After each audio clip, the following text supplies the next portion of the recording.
14મી ફેબ્રુઆરીએ પુલવામામાં આતંકીઓએ કાયરતાપૂર્વક કરેલા હુમલાનો ભારતે તેમની જ ભાષામાં જવાબ આપ્યો છે। ભારતે શહીદ જવાનોના 12માના દિવસે આતંકીઓનું 12મું કરી નાખ્યું છે। આવો જોઈએ કે કેવી રીતે સર્જિકલ સ્ટ્રાઇકનું પ્લાનિંગ કરવામાં આવ્યું અને તેને અંજામ આપવામાં આવ્યો। પુલવામા હુમલા બાદ એર ચીફ માર્શલ બિરેન્દ્ર સિંહ મળ્યા હતા અને પાકિસ્તાનને તેની જ ભાષામાં જવાબ આપવાનું પ્રપોઝલ મૂક્યું હતું। 15મી ફેબ્રુઆરીએ પ્રપોઝલને સરકારે તુરંત જ મંજૂર કરી। 16 થી 20 ફેબ્રુઆરી દરમિયાન ભારતીય એરફોર્સ અને આર્મીએ હેરોન ડ્રોનની મદદથી સર્વેલન્સ શરૂ કરી દીધું। 16 થી 20 ફેબ્રુઆરી દરમિયાન હેરોન ડ્રોનની મદદથી એલઓસી ઉપર હવાઈ સર્વેલન્સ કરવામાં આવ્યું। તો 20 થી 22 ફેબ્રુઆરી દરમિયાન વાયુસેના અને ઇન્ટેલિજન્સ એજન્સીએ સર્જિકલ સ્ટ્રાઇકનો પ્લાન નક્કી કરી લીધો।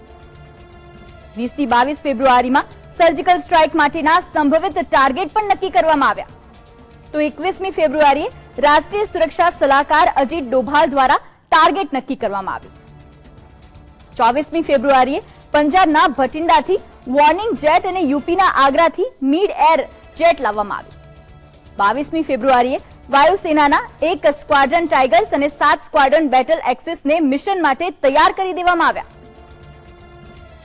2 મિરાજ સ્ક્વાડ્રન મિશન માટે 12 જેટલા જેટ પસંદ કરાયા। 24મી ફેબ્રુઆરીએ પંજાબના ભટિંડાથી વોર્નિંગ જેટ અને યુપીના આગ્રાથી મિડ એર રિફ્યુલિંગનો ટ્રાયલ કરવામાં આવ્યો। તો આ તરફ 25મી ફેબ્રુઆરીએ ઓપરેશનનો આરંભ કરતા 12 મિરાજ પ્લેનને તૈયાર કરી દેવામાં આવ્યા। તો સ્ટ્રાઇક પહેલા મિરાજના પાયલોટે ટાર્ગેટ કન્ફર્મ કર્યા। રાત્રે 3:50 થી 4:05 વચ્ચે હુમલો કરી દેવામાં આવ્યો। 25મી ફેબ્રુઆરીએ મધરાતે બાલાકોટ, ચકોડી અને મુઝફ્ફરાબાદમાં એર સ્ટ્રાઇક કરવામાં આવી।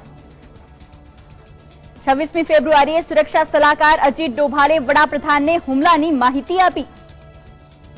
વડાપ્રધાને રાષ્ટ્રપતિ અને ઉપરાષ્ટ્રપતિને હુમલાની વિગતો સોંપી।